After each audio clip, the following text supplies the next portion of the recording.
அஸ்ஸலாமு அலைக்கும். குரானை படிச்சுட்டு இஸ்லாமியர்களா மாறின பல பேரை நம்ம கேள்விப்பட்டிருக்கோம். ஆனா இங்க ஒருத்தர் பைபிள படிச்சுட்டு இஸ்லாமியரா மாறிட்டாரு. ஆச்சரியமா இருக்குல்ல? வாங்க அவரே தன்னோட அனுபவத்தை சொல்றாரு, கேட்போம்.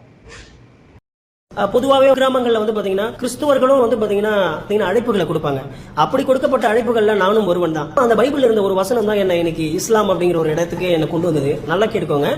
பரலோகத்தில் இருக்கிற என் பிதாவின் சித்தத்தின்படி எவன் ஒருவன் செய்கிறானோ. ஏன் இயேசு தன்னைத்தானே ஏன் என்னுடைய சித்தத்தின்படின்னு சொல்லலாங்க. அவர் நிறைய வசனங்கள்ல பாத்தீங்கன்னா என்னுடைய கைகளினாலே அல்லாமல் என்னுடைய பிதாவின் கைகளினாலே பிசாசுகளை விரட்டுகிறேன் அப்படின்னு சொல்லிட்டு யோவானுடைய வசனங்கள்ல சொல்லுவார். அதுக்கப்புறம் நம்ம பைபிளையே நிறைய ஆய்வு செஞ்சோம். ஆய்வு செய்கின்ற அந்த பகுதியில தான் பாத்தீங்கன்னா இஸ்லாம் அப்படிங்கிற அந்த விடயத்தை இந்த இறைவனுடைய திருவேதத்தை கொடுக்கறாங்க. இதுல இன்னும் தெளிவா பாத்தீங்கன்னா இது அகில உலக மக்களுக்கு இது நல்லுரை அன்றி வேறில்லை அப்படின்றது இதுல முதல்லயே போட்டிருக்கு. ஆனா இது போன்ற பல வசனங்கள் பாத்தீங்கன்னா மனிதனை சார்ந்து பேசுது, மனிதனை நோக்கி பேசுது. இந்த குரான் வேற எதுவுமே கிடையாது. மனிதனை நோக்கி கேட்கின்ற கேள்விகளும் மனிதனுக்கு ஓமைகள்ல சொல்லுகின்ற எச்சரிக்கைகளும் தான் அப்படின்றத நான் விளங்குறேன்.